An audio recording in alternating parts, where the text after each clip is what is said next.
A lot of people mistakenly believe that a default process and event would be, well, let's just say like a 4-day event. I think it's going to be a 4-year event. And I believe we might be in the second or third year of that 4-year event. Are we really going to have a debt default for the U.S. government, or can we print our way out of it? The answer is we can print with gigantic consequences. Yeah. Hey friends, welcome back. Thanks so much for tuning in. It's Sean from SGT Report. What an honor to be able to do this work and get this information out to you guys. Do you realize how unsustainable the path is that we're on? Jerome Powell has said it himself repeatedly as these idiots in DC print trillions of dollars a year in an apparent effort to turn us all into New World Order serfs. Well, it's not going to work because the Great Awakening is real and we the people want honest money, not a central bank digital currency. Jim Willie is back to help me break it all down. Thanks so much for tuning in. Before we start, just a quick word about our sponsor. It turns out the key to losing weight and keeping it off isn't carbs or fat or even probiotic-rich foods. No, the end game of having a healthy weight, as well as more energy and a long, healthy life, comes down to a specific switch you can flip in your body to flush out unnecessary calories. Dr. Stephen Gundry calls this caloric bypass. And by activating this specific process in your body, he's seen thousands, yes, thousands of people dramatically improve their health, even at age 50 and beyond, once they simply addressed this one key to better health. This is associated with improved digestion, strong-feeling joints and muscles, smoother skin, and healthier lives. Dr. Stephen Gundry has lost 70 pounds himself using his research, and he's kept the weight off for over 20 years and counting. His video has been watched by over 20 million people to date, and you can watch it and learn more all about it at thehealthyfat.com/SGT. It's linked at the bottom of this video, but he'll teach you exactly how he has kept his weight off for free at thehealthyfat.com/SGT. Click the link below this video. Hey friends, welcome back. Thank you so very much for tuning in. It's Sean from SGT Report with another blockbuster call with my friend Jim Willie. You know the website, golden-jackass.com. You're not that much of a jackass. We're rooting for you, brother. How are you today? I'm doing okay. I mean, the anxiety level is growing. We know what's coming. We know that the Biden show is going to try to cause a lot of problems for the economy and society. You're queuing up a headline for me perfectly by mentioning that Okay, traitor's name. All right, let me just show you guys this because we're going to start with the good news first. In this dystopic world in which we find ourselves, CNN sees lowest primetime ratings in 3 decades. Yes, it is now the Canceled Now Network, or Canceled Network Now, CNN. Nothing but propaganda. But it only gets worse from there, folks. Are you ready for this? In this dystopic world, vaccine stocks erupt higher after bird flu cases reported in the United States and Australia. Are you ready for this? The people guilty of committing murder, premeditated mass murder, Moderna, well, their stock jumped 14% on the news. BioNTech, that's Pfizer, or the division of Pfizer responsible for the bioweapon masquerading as a vaccine, their stock leaped by 11%, and Novavax leaped by 5%. Here's the thing. I don't know anyone who will take another vaccine from these people, bird flu or not. But Jim Willie mentioned Biden, the traitor in chief. Well, did you know that he is going all in on his war against coal with the release of a new series of regulations that have the clear intent of locking up millions of acres of federal land from coal mining and drilling for oil and natural gas, as well as shutting down the nation's remaining coal-fired power generation? Jim, I'm coming back to you. I really want your opinion on this. If you were hired to destroy the country, could you do a better job than Biden is doing to destroy the country? The borders are wide open. He's shutting down. Look, he's already drained the oil reserves. He wants to shut down what remains of our coal-powered generation. This is all United Nations Agenda 2030, by the way. And I call the man the traitor in chief, or if you'd prefer, pedo in chief. They all fit. I have been of the opinion, and this is a strange postulate, But I've been on the opinion for the last 12 months or so, give or take, that the Biden show has been under the control of the White Alliance to make it as ridiculously absurd in the sabotage of the nation, the economy, financial markets, the debt, the society, just social norms. He's doing his dead level best according to the absurdity model. The point is to make people aware that we're not only on a fascist demo, and I find very few people can even define for me fascism. They know a couple of historical examples, but they don't have the ability to define it, because if they did, it would be easier to recognize the United States. I see USSA a lot, United Socialist States of America. Okay, what they're trying to do is destroy the economy, destroy personal asset potential. Like, you lose your home for a foreclosure because you lost your job. You lose your home for a foreclosure because you can't get fire insurance. Therefore, your contract is null and void. We have the same thing happening with commercial real estate. It's almost like a sabotage. The lockdown was illicit in 2020. It was illicit. They were locking down an economy that did not have a proved pandemic. And now later we see that it was not a real pandemic. It was a fake pandemic with falsified medical data. Okay, I'll try to run down on your three items. But to begin with, going last to first, Biden is trying to destroy the economy, the households, the corporate sector, and he's doing something with the military that's really quite clever. They're draining the obsolete military hardware. They're sending it to Ukraine, where it's destroyed in 30 days. This is really quite hilarious if it weren't so tragic. We're seeing social norms destroyed by economic and social governance, by the lesbian, gay movements, by a lot of different things. I noticed it in the first week. I like to see this. I'm seeing it more and more. P resident, little p, capital R for president, but P resident.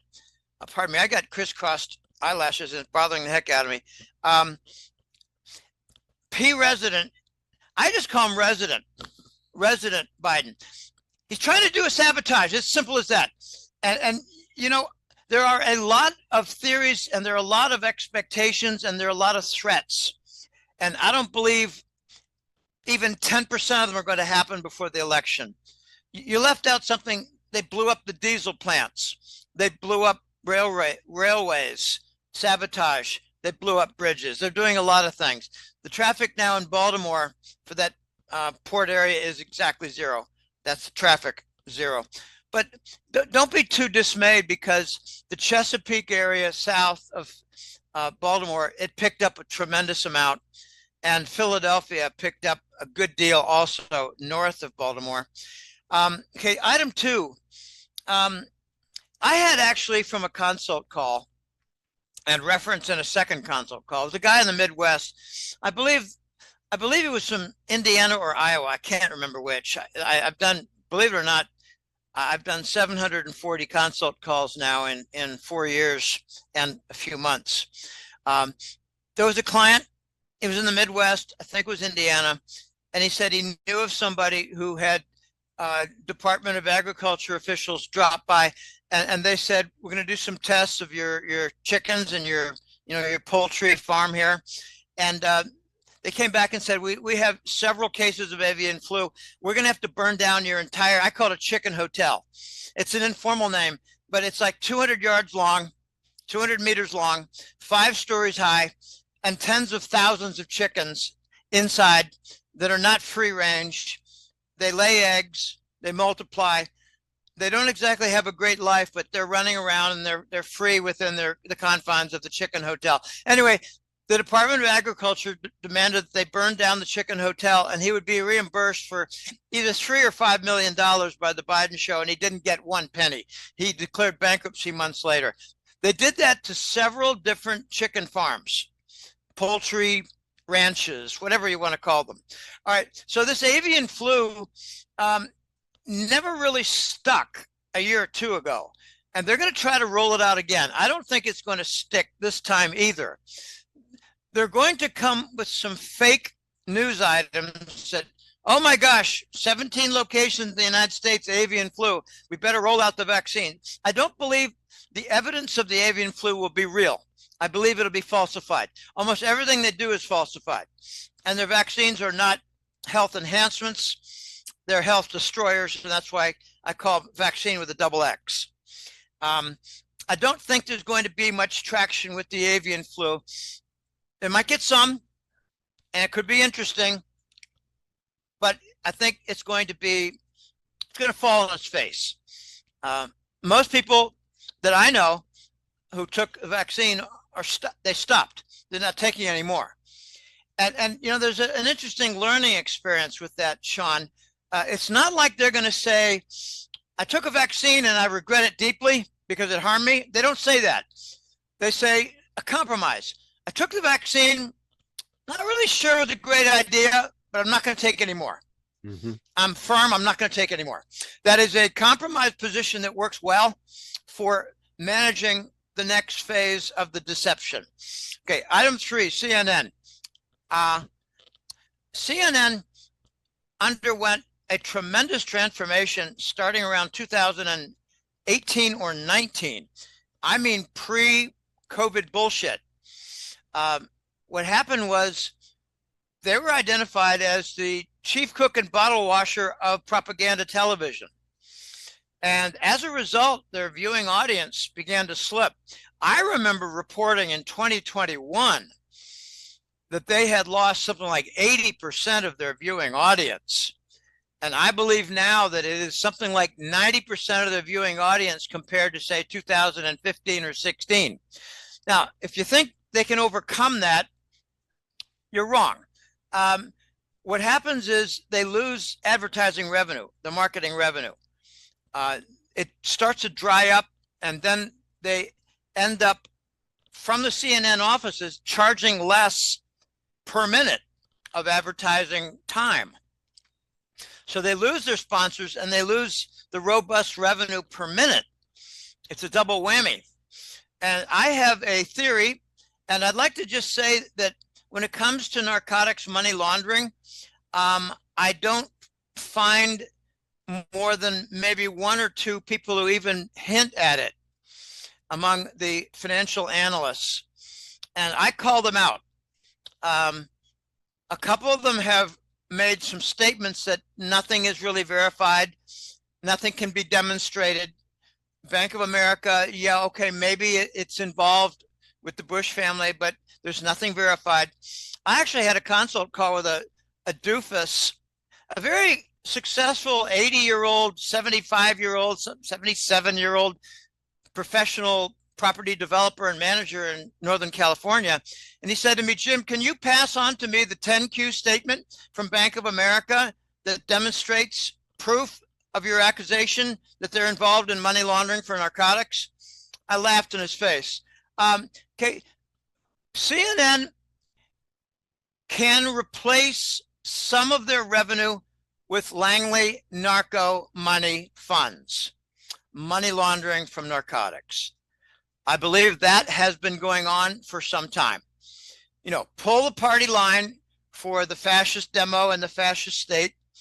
And if you lose some revenue, we'll back you up with narco money. And if you think it's a small amount of money that the narcos have, you're dead wrong. The annual internationally is something on the order of 800 billion to $1 trillion, or maybe a little over $1 trillion. We don't have much in the way of estimates from the Chinese narcotics money laundering. We don't have much when it comes to, say, let's just call it the Pacific Rim generally. There's a lot of hidey hole places in the Pacific Rim. It's a very big place. Okay, so I just call it $1 trillion a year, 100 billion a month. If you think that I'm off, then I call you out as being ignorant. This is big. It is very big, and it produced a war chest for stealing the election and for maintaining the bribery with social networks, the AMA, doctors, COVID protocol rewards, National Institute of Health funding, and something very interesting that has cropped up. Sean, you may not have heard about it, but Wiley has some medical journals, and they have now pulled 35,000 articles of a medical type because of falsified and fraudulent reporting of medical data and concepts. We have now begun the purge of the medical journal sector, and this is very good news. Okay, I believe CNN got infiltrated. This is what I heard from a military source. It was about a year and a half ago. I heard that at least one or two vice presidents at CNN were replaced by white hats. There is a lot of talk about Lemon, the black guy. Mm-hmm. And I believe he was replaced, and I'm not sure, but I think he was replaced by a black hat. You know, when you have someone who's replaced, it could be a double, it could be a clone. It could be done by the white hat group for their own purposes, or it could be done by the black hat group for their own continued nefarious purposes. Well, let me jump in and just say that Don Lemon was a complete and total hack with no audience. So, you know, he really died on his own petard. He died on his own sword because he's a complete and total idiot who is very, very hubris filled. And regardless of how bad his ratings were, he continued to have hubris. And he thinks he's a very important person. I don't know if you saw that exchange between him and Elon Musk, but Elon Musk shut the man down hard and corrected him about his fabrications and his lies by omission. And I'll just say one other thing about CNN and we can move on. It was founded by Ted Turner, folks. Ted Turner, who is an avowed depopulist, avowed anti-human billionaire. He thinks the world is overpopulated, and he's been saying it for 30 years. So that's who's behind CNN. You want to talk about fascism?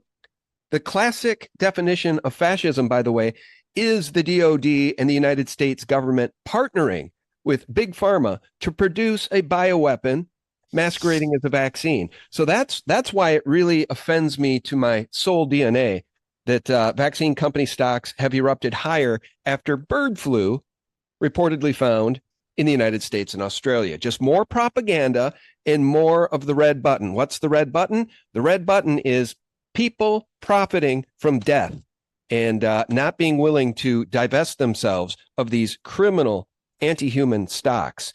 Your portfolio goes higher. Well, you're happy even as those companies work every day to kill you and your family. Catherine Austin Fitts famously brought that to my attention with the red button. Most people won't push the red button if it was to nuke their own portfolio, even if it was to save humanity. We're going to turn our attention now to gold, silver, the U.S. Treasury market.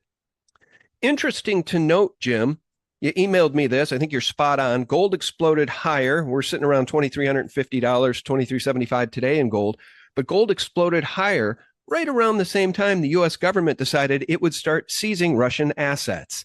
You want to talk about an administration that only hurts the American people? I can't think. We've come full circle already. These people are hell-bent on destroying our nation and the dollar. And what comes next? Well, there's a doctrine and an agenda that the United States had to be destroyed as a crucible of liberty and as a bedrock of capitalism. It had to be destroyed if the new world order of fascism was going to be installed. And that's a very important point. And the man in charge was David Rockefeller Sr. And before he did his ritualistic numerology suicide 5-7 years ago, he came out, I'm sorry, I didn't get that right. He died 5 or 7 years ago, according to numerology and other weird stuff.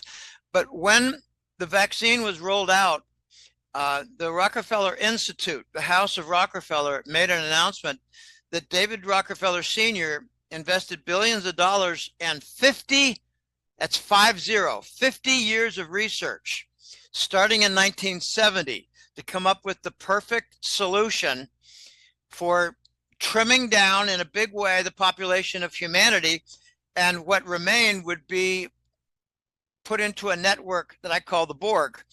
And there's actually a name for this new species of those who've been vaccinated. I mean, actually vaccinated with the double X, with the mRNA gene therapy, gene editing. It's called human Borg genesis. It is no longer Homo sapiens. It is human Borg genesis, because they're going to be networked from the self-assembling antenna and other devices at the cellular level. And we don't really know a lot about how that is going to play out. Okay, back to gold, because I don't want to get immersed in the medical and health side, although it's very important. I just think that what they're trying to do will not happen.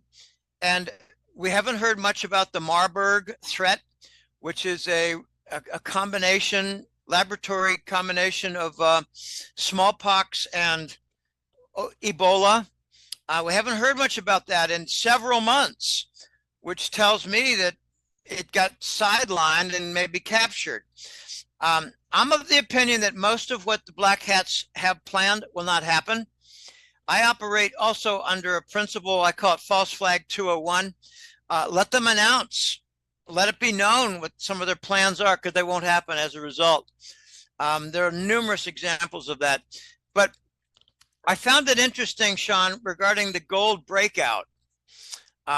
You can always lean on the top three reasons. The US government debt and the bond crisis. Okay, that's one. Price inflation, it's underreported badly. That's a really big problem, number two. And the threat of war. When you're facing bankruptcy, when a cabal is facing bankruptcy, they resort to war, because then they can discharge and eliminate any foreign holdings of our debt. And in the aftermath, they can say, well, a lot is ruined. We're going to impose force majeure. And we're just going to eliminate the debt and start anew. We can all start anew. Can we agree to start anew? Okay, that kind of mentality. So, debt crisis, price inflation, and war specter, those are the three no-brainers. But very few people latched on in March, April, and May. Very few said, hey, look, gold is breaking out, and coincidentally, we're talking about seizing Russian assets. By the way, we seized Russian interest earned on their assets for the last 3 years. We've been stealing their interest. And let's not say we. I do that too, but it's not we. It is a criminal communist. The U.S. cabal. The U.S. mafia, the U.S. cabal, that's right. The regime that seized power in 2020 on the back of a stolen election in a coup. Well, it does become we when me here, I get targeted because I'm an American, because of what Papa Bush did to the Brothers Family National Mutual Fund in 2004. Americans are going to get retribution. I know people who had their Panama bank accounts shut down and some of the money confiscated that didn't get out in time because they're Americans. So we Americans are targeted because of what the American government, Khazarian mafia, that took it over in a coup. Okay, a lot of people think that the coup happened in 2020. Now, the coup happened a long time ago. You could say it was 1915 with the Federal Reserve creation. You could say it was 63 with the Kennedy assassination. You could say it was following 9/11 in that event in New York City. You could say it was following 2008 with the Lehman incident. Okay, you could say it was with the Maidan coup of 2014 in Ukraine. These are all events from the Khazarian mafia. And, people got to wake up to the fact that our nation has been captured for quite some time. And it is, to me, Sean, 9/11 was a coming out party. They immediately produced the Patriot Act, which I call the fascist manifesto. Okay, that is an abrogation of the Bill of Rights, complete abrogation. Okay, now we've got quantitative easing, which happened in 2012. Well, that's a ruination of money. That's an open ruination of money. It is a debauchery and ruination of the dollar.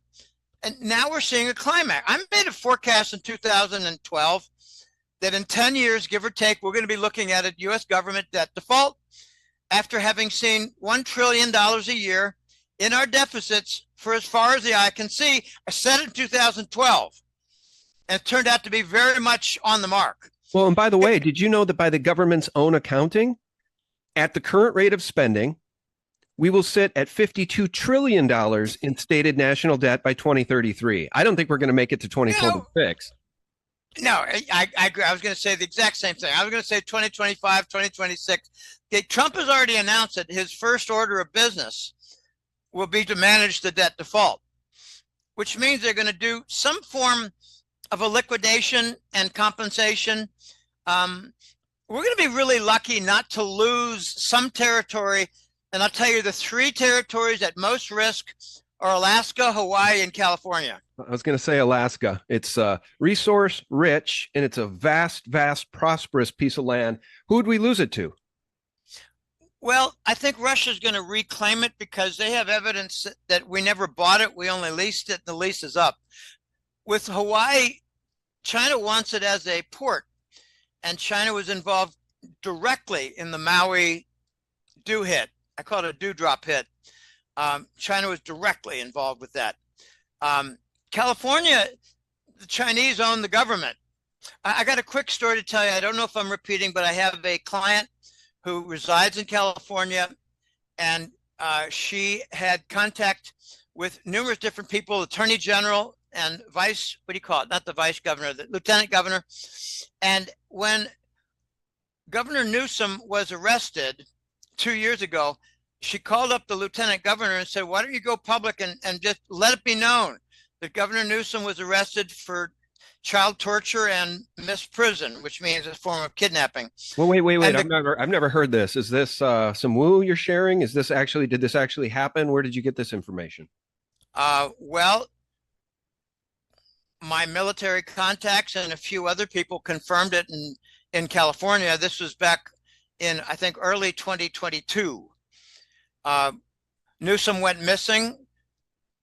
They conducted like a Craigslist advertisement for a lookalike to Newsom. They found somebody. Newsom went missing. He went to Mexico for COVID treatment because California, as you know, has no medical facilities. Why don't we do this? Why don't we stick with your wheelhouse, which is the monetary situation? Because here's the thing. I want to back you up. Here's the thing. I despise Gavin Newsom. I call him House of Getty. He was built by the Getty family. Okay, this is on the record. And the Getty Museum is said to sit atop tunnels used for child trafficking. Okay, now people like Liz Crokin and others have reported about that. So I wouldn't doubt it a bit if the man and his wife were both involved in child trafficking and child sex, to be honest with you, because his wife is as weird as the day is long, too. And he's a hardcore criminal, a communist through and through, and he was built by the Getty family. So I just want to get that on the record. Okay, let me have a closing comment about Newsom, and then I'll leave it alone. When the new Newsom came out, I grabbed the photo, and I made sure that I grabbed an old photo of Newsom before they changed the entire internet photo collection. And I have a before and after of Newsom, and it's close, but it's not the same man. Well, we know there's some real anomalous stuff going on with the guy playing the role of Biden, so you don't have to get into this thing with clones, but we know that the CIA masks, the masks they had 10, 20 years ago were incredibly deceiving. They looked just like people. And now the masks are even better. And we see it in Hollywood movies. So imagine what the CIA has if Hollywood has similar type masks. They cost about $30,000 to $40,000, and they are an artistic masterpiece, each one. Okay, let's get back to gold, because I mentioned the three no-brainers of credit crisis, price inflation, and war specter. But not a lot of attention went to the cause and effect relation of seizing not just the interest, but the assets of 340 billion in Russian assets, and most of them are treasury bonds. They've got some other assets, and I'm not exactly sure. I think they're corporate bonds, but they might have S&P index managed funds. I don't really know. And they're mostly, like 90% of the funds are in Switzerland. Okay, there are many more reasons. We have central banks that are now all insolvent from the Rothschild business model and franchise system. And Yeli Zylstra, Zijlstra. He was the Basel BIS chairman in the 80s. And in the mid-90s, he said there's going to come a day in the next 10 or 20 years when the central banks are all insolvent and they're going to load up quietly on gold and send it to $10,000. I think we're in the middle process of that exactly. We've got the big banks, and we know about their $740 billion of what do you call it? Insolvency, bad assets.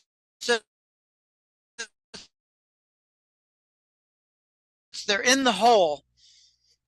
They're predominantly treasury bonds. They're down 30–40%.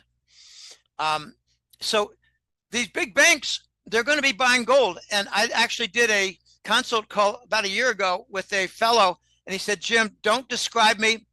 Do very little in the way of description, but let it be known the Wall Street banks all have gold, and they're buying more. So they're preparing for the next monetary system so they don't get left outside holding no gold. They're going to be inside holding gold and continue to be players.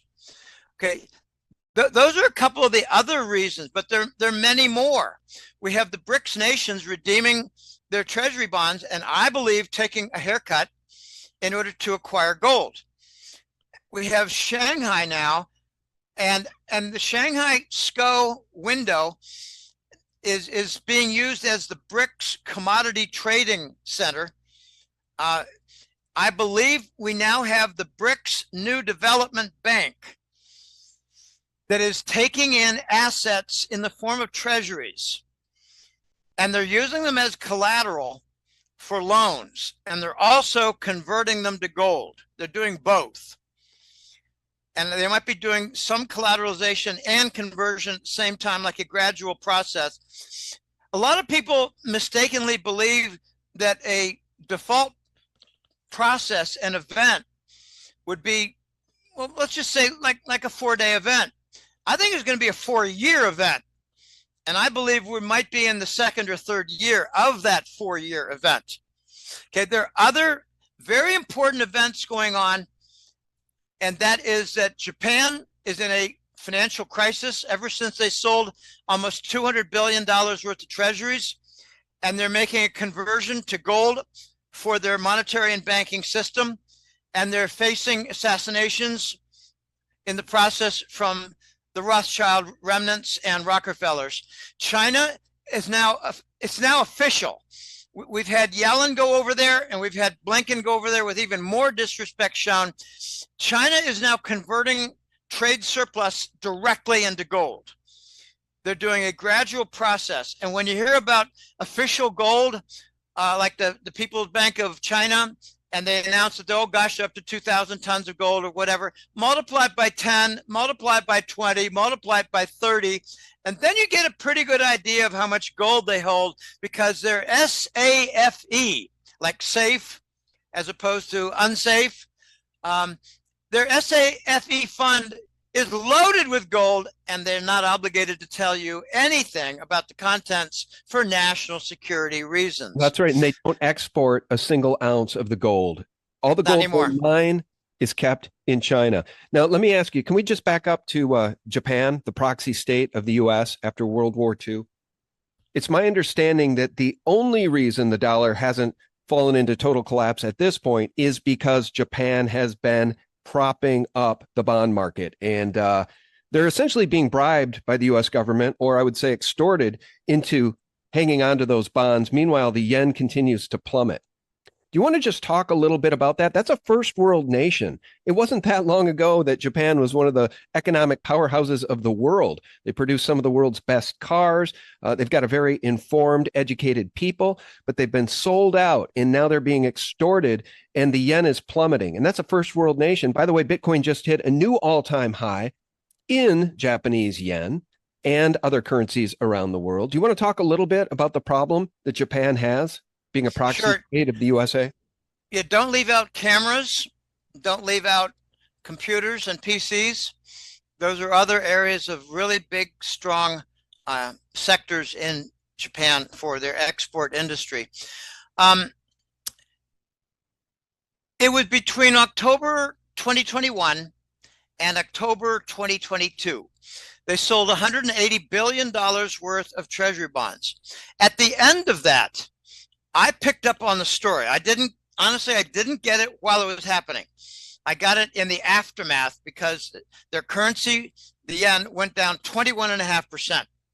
And I'll be honest about this, because when you get to matters of Japanese finance, there's some upside down concepts. I thought when I saw that the yen went down, that I was looking at the dollar yen, meaning the dollar went down, the yen went up because they sold and discharged treasury bond. No, the other way around. The other way around. Here is the paradox. If a major Forex nation sells treasury bonds and does not retain the funds in their dollar reserves, then their currency goes down. Essentially, the yen is the dollar. It's just got a different jacket on. All the major Forex currencies are dollars with different jackets on, because they're all debt-based, upside down, fiat toilet paper currency designed to fail. Okay, so Japan sold a bunch of treasuries and dumped them out of their dollar reserves. Their yen went down because their dollar reserves were depleted. This is paradoxical. And I only have about 2 other analysts who picked up on this. Why did the yen go down when they sold treasury bonds?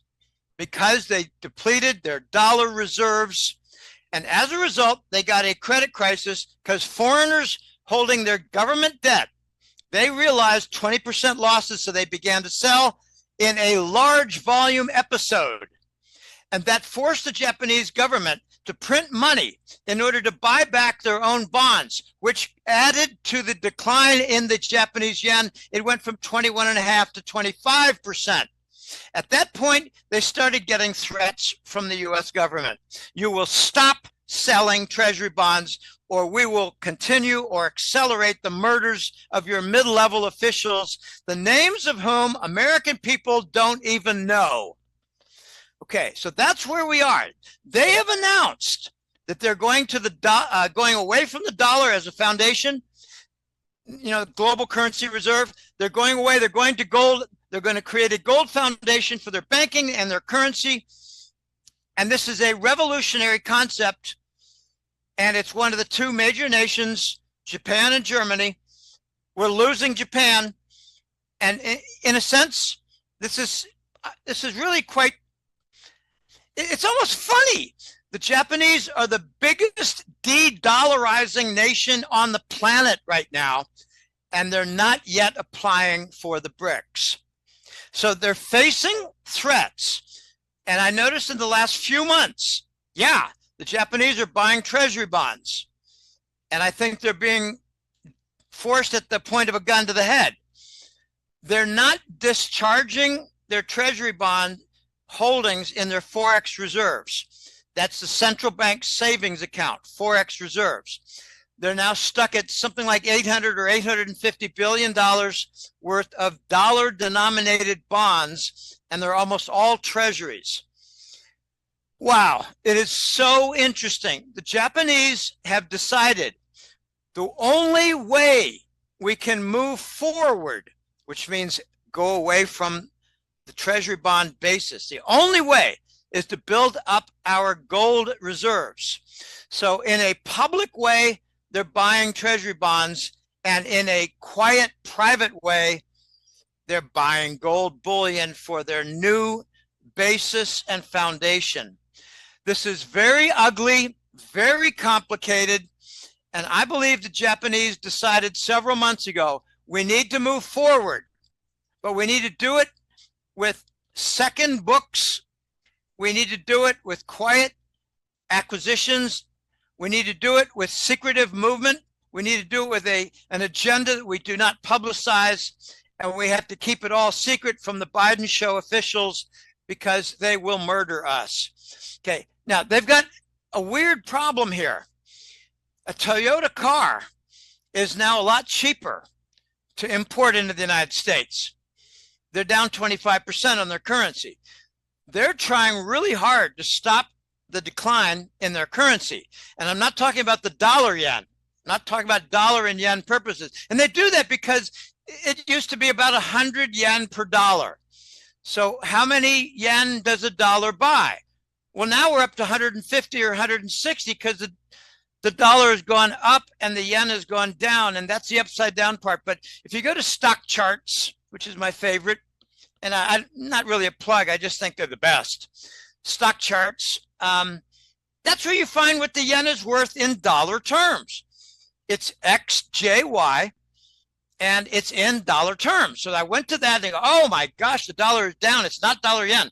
And then I talked to my colleague, Uraraj, and he explained to me in a good long paragraph the concept of the dollar reserves that must be maintained. Okay, any of these countries, they can sell their treasury bonds, but if they transfer into discounted corporate bonds for the United States corporations, their currency has no effect because they're maintaining their dollar reserve fund and volume.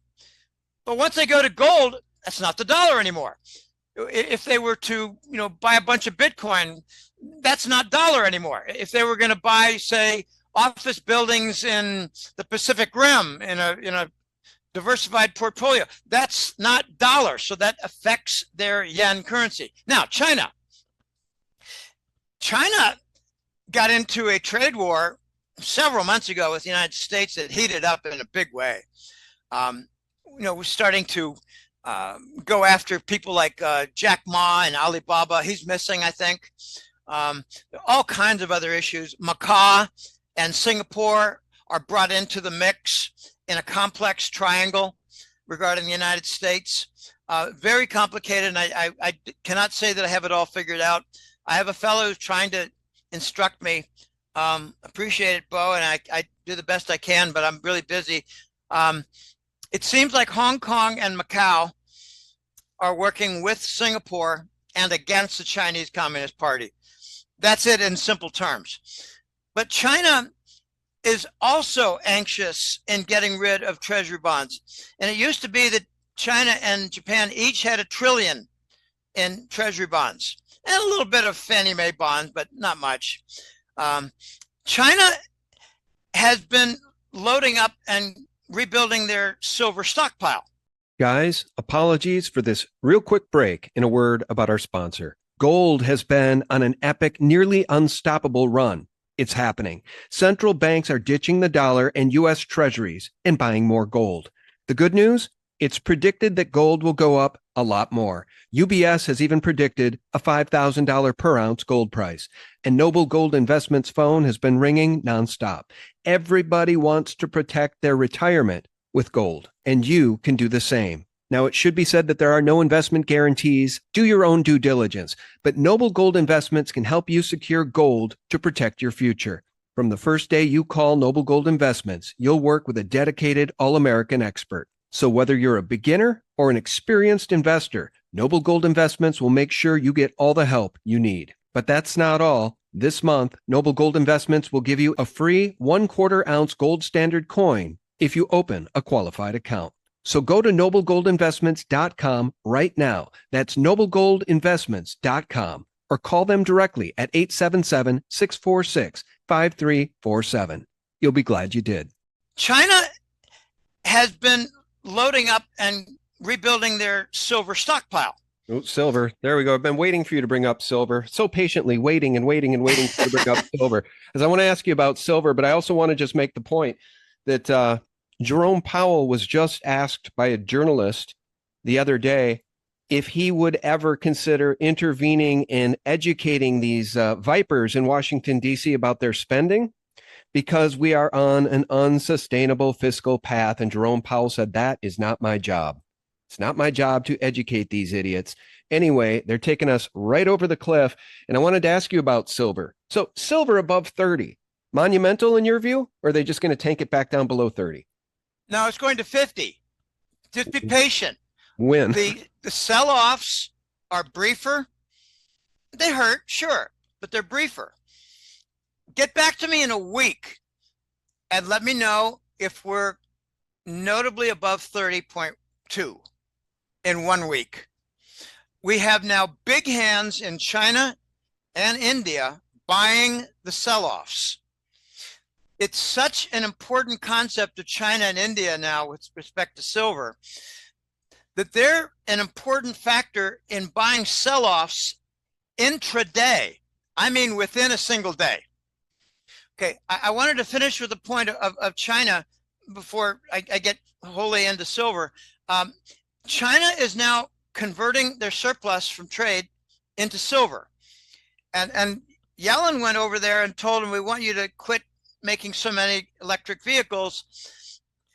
You know, they didn't even have a reception committee for Blinken at the airport, but they did for Yellen. And, you know, metaphorically speaking, they continued to pat her on the head and told her that she needs to leave town real soon. Okay, that's about as rude as they chose to get with Yellen. The silver market blew through 31 and 2 while Yellen was in Beijing. And you may not be focusing on this much, Sean, but there's a $3 or $4 VIG. I call it the delta. The Shanghai silver price is $3 or more higher than the COMEX silver price. Mm-hmm. And Andy Schechtman of Miles Franklin, with whom I'm an affiliate, so, you know, if you buy it, Miles Franklin, mention my name. He delineates in great detail, better than anybody I've seen, how China and Chinese agents, whether they're banks or officials in their government, they make a contract with the COMEX at the lower silver price. Then they do a, what do you call it? Exchange for delivery. That's not the right word. They do a delivery contract switch. I can't remember. Exchange for delivery. I can't think of it's a 3-letter acronym and a 3-word name. Exchange for physical. Exchange for physical.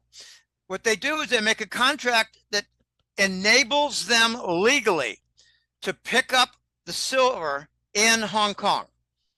It is shipped to Hong Kong. The delivery is to Hong Kong. I don't know who the source is or what, but they pick up the tonnage in Hong Kong and they have a caravan of armored vehicles that goes to Shanghai, which is several hundred miles away. That's called arbitrage. Now, they're not selling the silver in China. They're using the silver in China and taking a discount on the price. Okay, I just got news today that the delta for gold is $35, $35 to $40 higher in Shanghai than in the COMEX. So arbitrage is happening, enabled by exchange for physical contracts.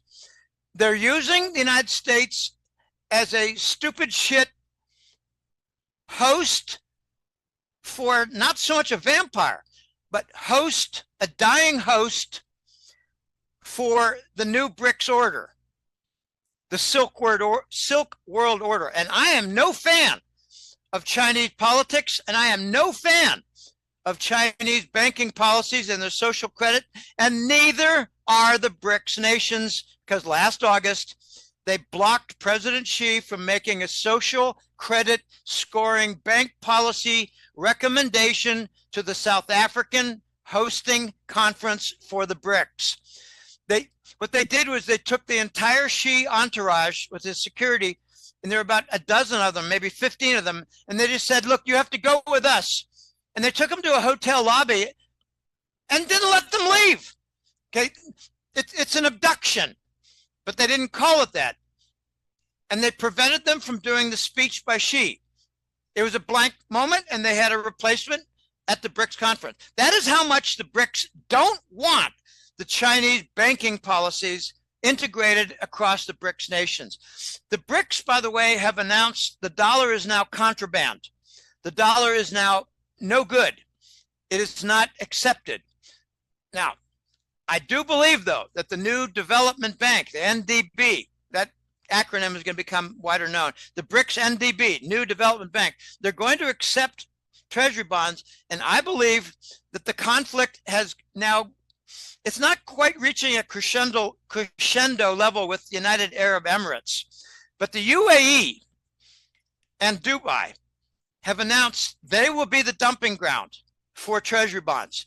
They will expand. They're working very busily now for the last year or so in Dubai. They want to expand their facilities for commodities trading, in particular gold and silver. They want to expand it tenfold. They want to become the BRICS SCO market for commodities. And this is very big, and they've earned the anger of the United States government. Let me give you just one quick example of where the BRICS SCO window is going to be important. If a country, I'll just make up something. This might not be exactly right, but it could be close. Zimbabwe, they might have a tremendous amount of diamond production. And they want it to be known what they're going to be shipping the diamonds to Dubai, and they're going to be getting gold credits. And the gold credits will be used for some delivery to build up the Zimbabwe gold reserves for two things. Their new, I think they call it the, oh God, I can't think, the ZIG? What do they call it? They have a new name for the Zimbabwe gold-backed dollar. I think they call it the ZIG. I can't remember. I think it's the ZIG, Z-I-G. Anyway, but they've also got a need for building their gold reserves for usage of the BRICS gold token. Now, the BRICS gold token has not gotten much press lately, and Western analysts incorrectly and with great risk claim that the BRICS are backing away from the gold token. They're not. They're working behind the scenes. They're working to integrate it with other digital currencies like the digital yuan in China, like the digital ruble in Russia, like the digital rial in Iran, Persia. I think they're also working to integrate it with XRP. That is my speculation, because they talk about integrating with the BRICS payment systems, a blockchain platform. And Shanghai has openly talked about that. And they don't talk about what vehicles will be traveling along that infrastructure. And I think it's going to be a lot of XRP. Okay, so back to the gold concept and treasury bonds. Nation after nation in the BRICS, and golly, they got like 120 nations that are, let's just say, allied with the BRICS agenda rather than members. They're moving now toward doing gold-based settlement. And now, if you're a nation like Ethiopia, I need nations to make it more concrete, but it may not be quite exact in the example. A nation like Ethiopia might have a couple of different prominent commodities, and they will use the BRICS SCO window in Dubai, and they will acquire the gold in order to pay for whatever they import and for whatever they have trade with. And if it's bilateral trade and it's net zero, you've got gold in the middle, and it's being used for settlement of trades. We have now gold settlement trade in the BRICS major nations. I'm trying to get more information about India, because India is, I would say that India is the biggest maverick right now in the BRICS union. They're bickering with Russia over how to pay for Russian oil. India is an intermediary for providing oil. Well, India is also importing hundreds of millions of ounces of silver a year. I think 300 million ounces, something like that, according to Square. That's what I meant when I said that the hands catching the sell-off for silver, both intraday and like intermediate sell-offs, like what this could be. It's India and China. China's rebuilding their stockpile. I thought they were done, but I really don't think so. I think the electric vehicle concept has made it so that they want to vastly increase their silver stockpile. And notice something that happened in Mexico. This is not getting much attention. Mexico is entertaining a law. It may not pass, but the debate and the proposal of the law to limit foreign investment in their mining sector is causing a 50 to 70% decline in foreign investment in their mining sector. Whoa, I don't think it's going to pass. I think they've already had some, setbacks. Very interesting, though. And you know, when I saw this, I think I reported it in the April, no, it must have been the March report. Pardon my tickly nose. I'm vibrating with my own voice. I believe the takeaway from the Mexican limitation on foreign investment in their mining sector is they want their silver to stay home. They want to indirectly limit their silver output for a short period of time. Why? Because it's going to be $50 in a couple months, 4 months, 6 months. It's going to be $50, maybe before the end of the year. Yeah, I think you're right, because people forget that Mexico is the largest producer of silver on planet Earth, aren't they? I think so. It's and not they really want it known. all in-house. They want to keep it all. They don't want to export it anymore. They know it's going to be strategically important. They know it's going to go over $100 an ounce. The only thing I'd say, not in dispute, but in just kind of a follow-on comment, we don't know exactly what Russia produces. They've got 13 time zones. I believe they outstrip Mexico at least by 50%, but it's not known. We don't know. I don't really care. In every major metal, industrial, strategic, precious, Russia's the leader. So if they're not number one, they're number two. And if we think they're number two, they're likely number one. Don't worry about it. They're big. Okay. The AMLO, what's his name? Obrador, president of Mexico. By the way, Obrador means worker. Obrador means laborer, worker. Obra is a work. Me gusta tu obra. I like your work, like with brickwork. He is in trouble with certain constituents who want to maintain employment levels in the mining industry. He is now not so much in trouble, but seeing opposition in their Supreme Court. Okay, enough of that. India has a lot more of my interest right now because they're a bit of a maverick within BRICS. They've actually said, we don't really want the gold token, the BRICS gold token. They want something else.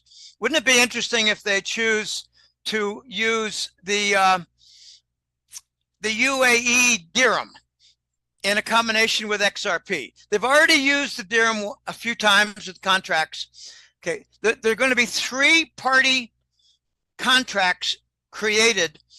And let me just blow away some people. This is really funny. It's paradoxical. It's really interesting. The dollar's not going to go away. The dollar as a global currency might go away. The dollar as a global reserve with the treasury bond might go away. It's going to be a multi-month, maybe few-year process. What's going to happen is the dollar is going to stick around as an accounting unit in the commodity markets. Oh my gosh. They're going to be saying, well, here's the gold price, and it's in dollars. And here's the gold price that we want to buy Argentinian grain that goes to Iran, Persia. And when it comes to the final payment, it won't be in dollars. It'll be in something else.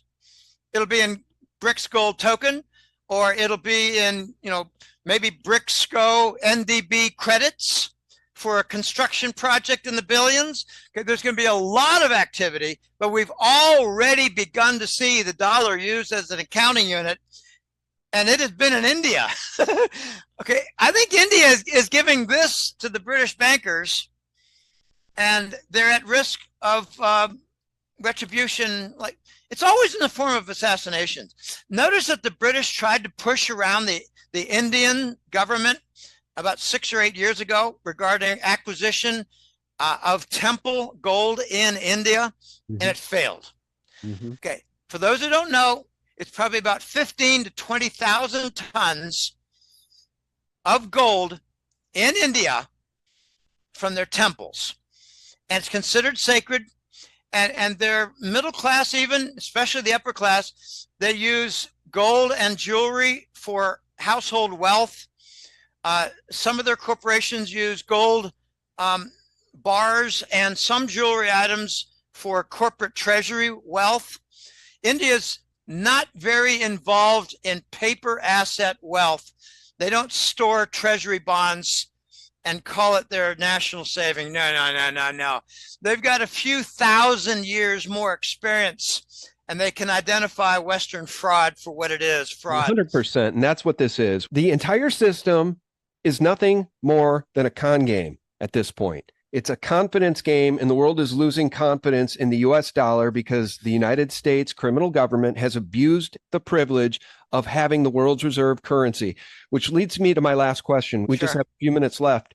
And the question is, as we approach $1 trillion a year in debt service on this ballooning national debt of 34.5 trillion, what is Powell going to do?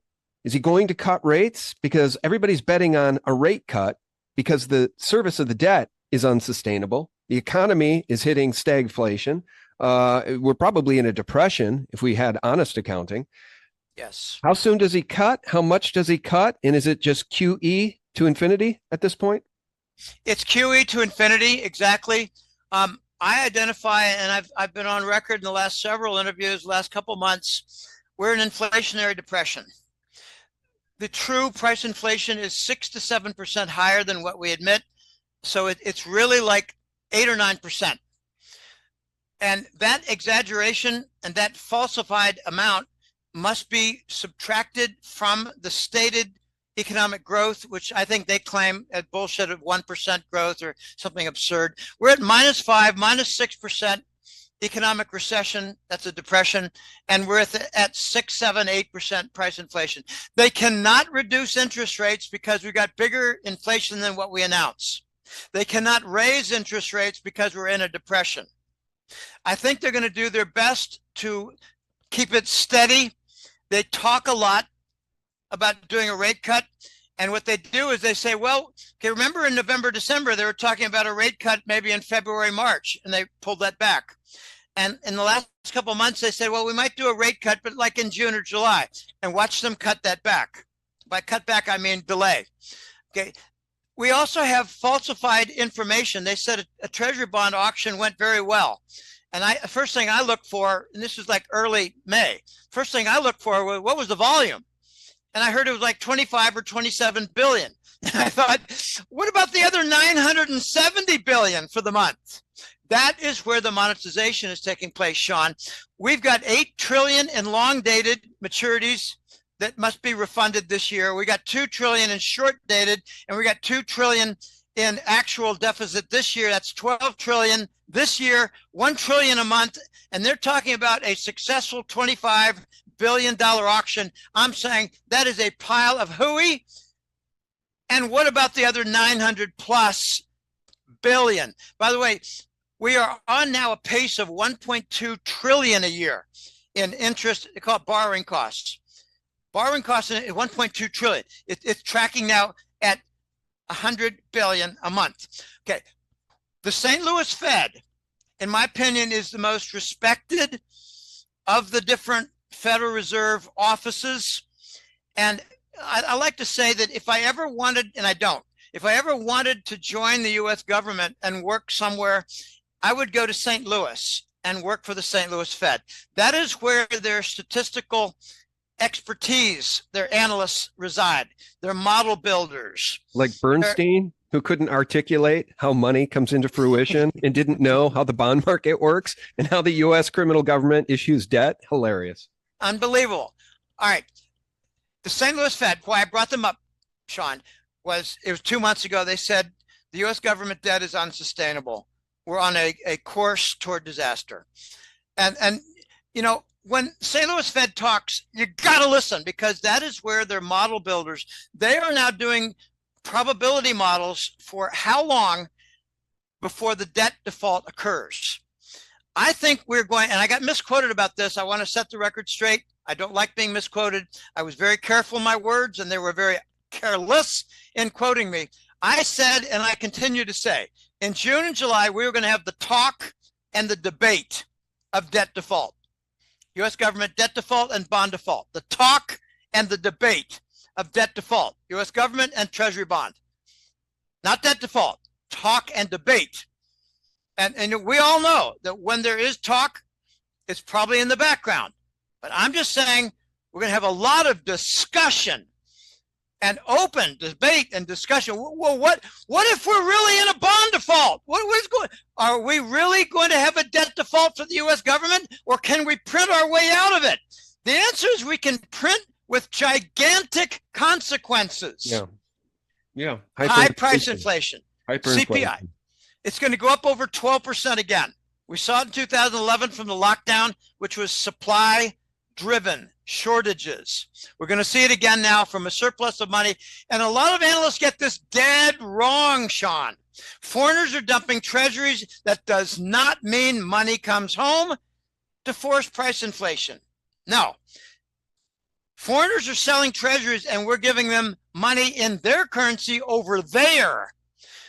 The cause of price inflation in the United States, domestically produced, is monetizing our own debt. Yep. We cannot finance our debt, so we print money. And we do a lot more activity than we talk about. We got a lot of off-balance sheet activity. We got a lot of thefts. Let me just jump in and say again, it's not it's a criminal, out-of-control government that prints it out of thin air and gives it away to the Ukraine, Israel. And I just want to show you guys something, just to re-anchor the fact that none of this needs to be happening. This is being done by design. Did you guys know that for the fiscal year 2023, the IRS collected $4.7 trillion in gross taxes and issued refunds of $659 billion? So call it $4 trillion in tax revenues. And by the way, Nayib Bukele, the president of El Salvador, just gave a blistering speech at CPAC where he explained to the American people, the taxes you pay, the federal government, your income taxes, they don't go to the roads in the government infrastructure. It's not your tax dollars that supports this.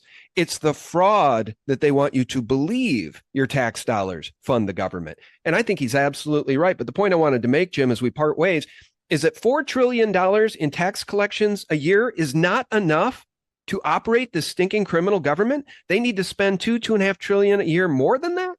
I mean, these are drunken sailors on a sinking ship. And the sad part is we're the passengers. We're the ones that are going to pay the price.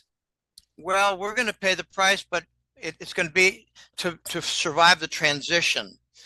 Rockefellers, I believe, are stealing a bulk volume of income taxes. The Rockefeller Institute is stealing the bulk of income taxes. And at the same time, Medicare and Medicaid is $1.3 trillion in the budget for the U.S. government.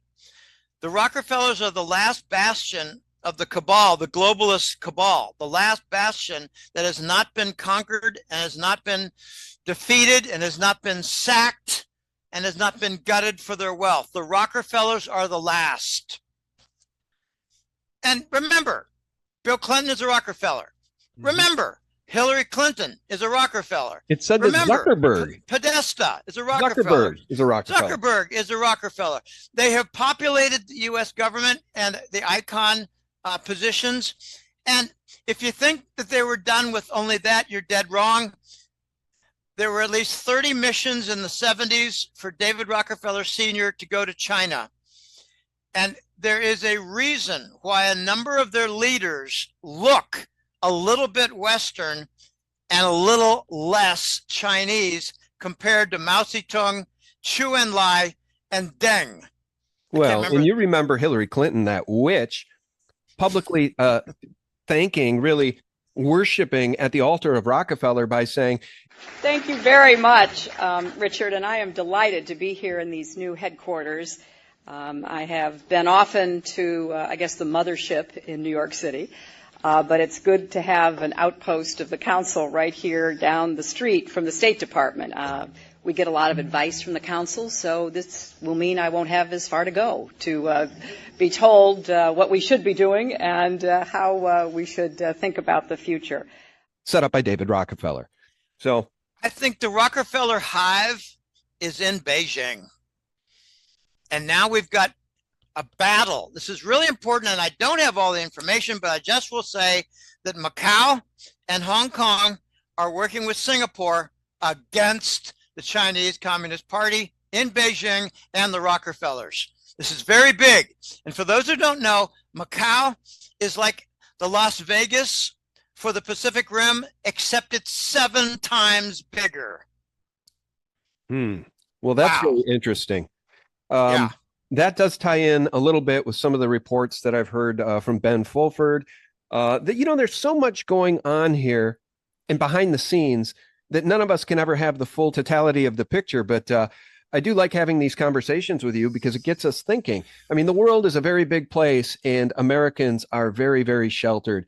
Do you realize we are the least passported people in the world? We are the least traveled people in the world.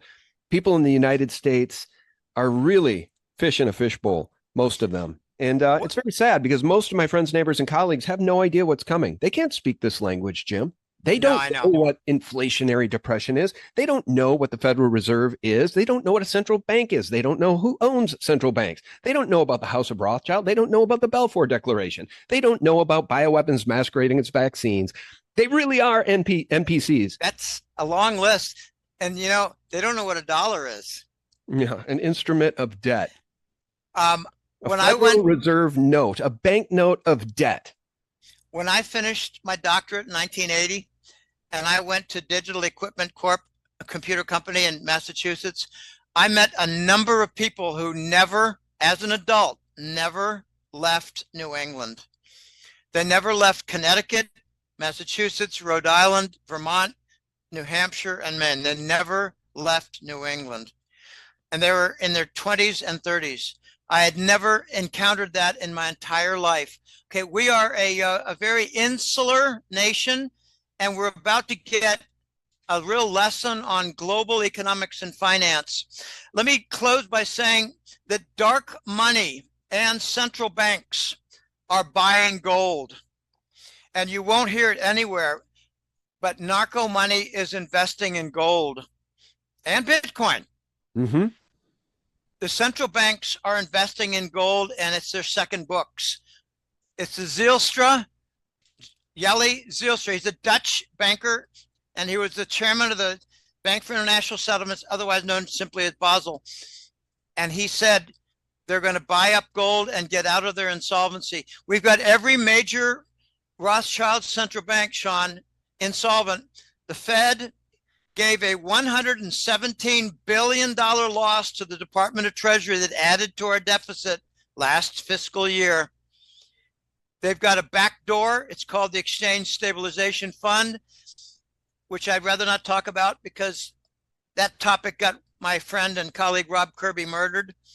But there's a lot of dark money. There's a lot of hidden money.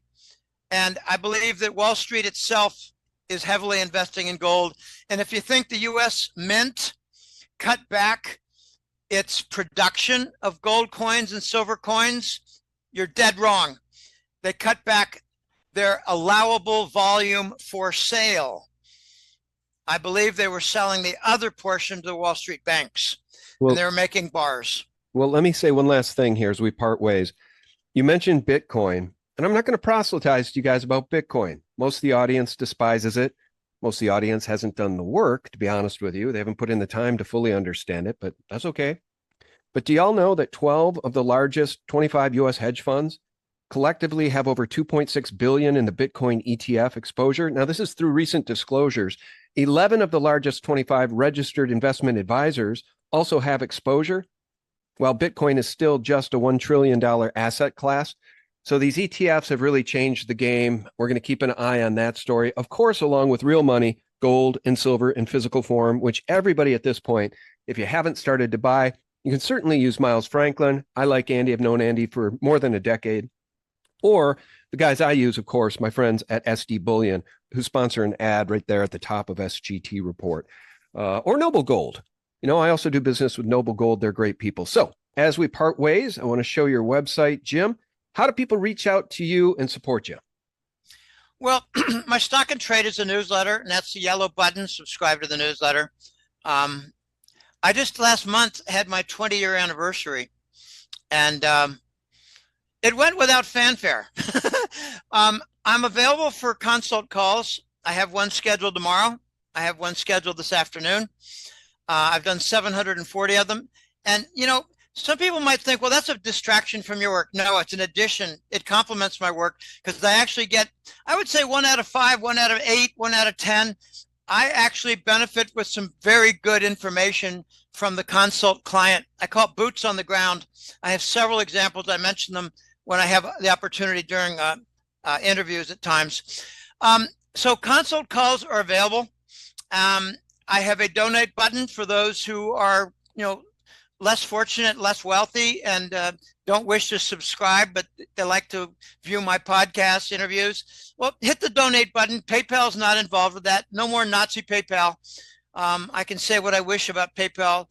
They were instrumental in shutting down a bank account in the United States for me that bothered the heck out of me and caused me a lot of distress in late 2020. Yeah, late 2020.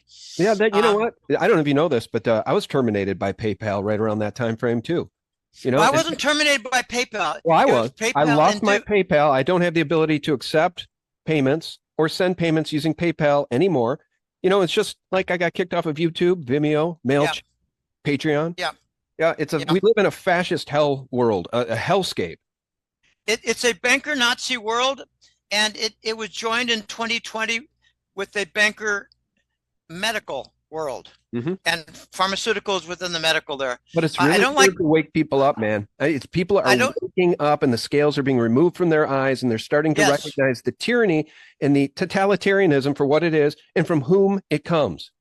It is a lot Zionist, of awakening. Jewish bankers for the most part. A lot of awakening is happening. And I truly believe people are stopping with the vaccine and they don't want to admit they made a mistake, but they're not going to continue it. And that is the important part. Regarding PayPal, they shot themselves in the chest by threatening a $2,500 fine for issuing any untruth according to their definition. And I benefited from a campaign it was starting in July of 2020, and it was 2019. And it was very successful for me, and it helped me to stay in business. And, you know, PNC, I'm sorry, did that slip out? Yeah, that's a shutdown of a bank account. I'm sorry, I did, that slipped out. I didn't mean to mention that. They're part of the cabal. And it harmed me. It really harmed me. And I was struggling to survive for several months. Anyway, my sister helped me out. My sister's a real gem, and she understands, and her husband wears a MAGA hat and everything. But, you know, the people are awakening, Sean, and let's keep this as a positive note.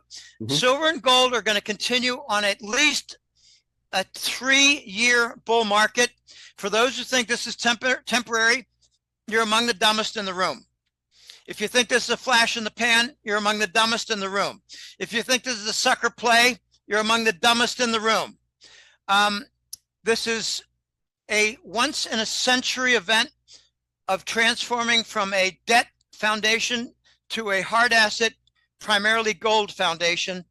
And a lot of people are awakening to the danger in their bank account, to the danger in their retirement accounts, to their mutual funds, and to their personal health. And me too. Yeah.